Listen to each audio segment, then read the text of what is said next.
Here's something I noticed the fifth time I watched Sex and the City. We've spent a lot of time talking about the characters: Carrie, Miranda, Charlotte, and Samantha. But what if I told you the real character of Sex and the City isn't any of them? It's the world they live in, and more specifically, New York City. Because once you start looking at the show that way, everything changes. Seriously. Watch the show again and try imagining it taking place somewhere else. It wouldn't work. You couldn't just move these women to a random suburb and expect the same story.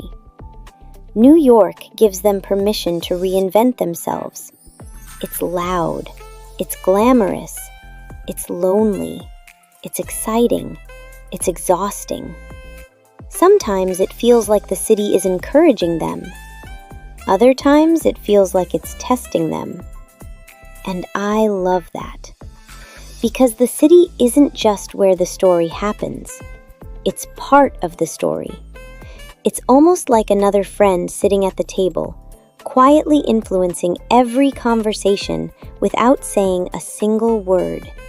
At its core, Sex and the City was never just a romance show. It was built around a simple but bold idea. What does modern womanhood look like when marriage is not the center of the story? That idea was actually quite revolutionary for its time. 4 women, 4 different lifestyles, no single correct path. And instead of trying to solve their lives with the traditional ending, the show just lets them exist. Messy, funny, complicated, and human. One of the reasons the show works so well is because it never takes itself too seriously. One minute you're watching deep emotional heartbreak. The next minute someone is crying over a pair of shoes. And somehow, both feel equally important.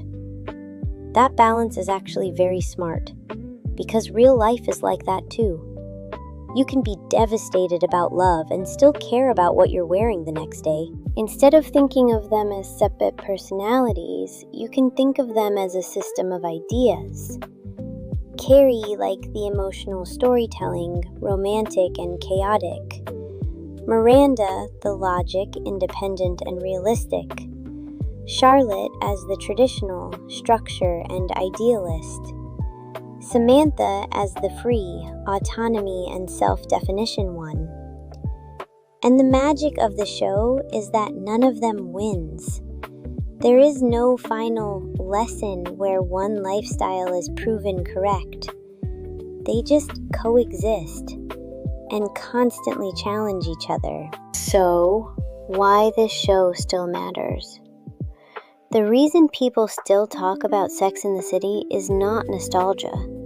It's recognition. Because even today, people are still asking the same questions. Do I need a relationship to feel complete?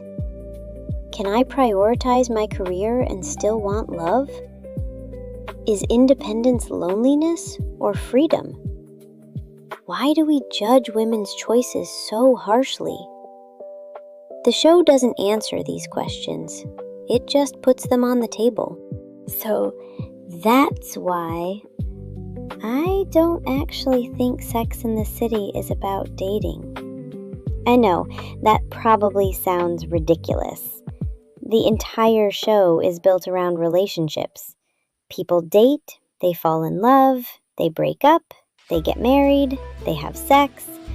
So saying it isn't about dating sounds almost impossible. But hear me out.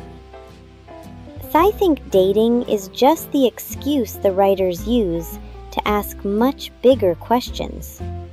Questions like, what does independence actually look like? Can you have a successful career and still want love? Can friendship be just as important as romance?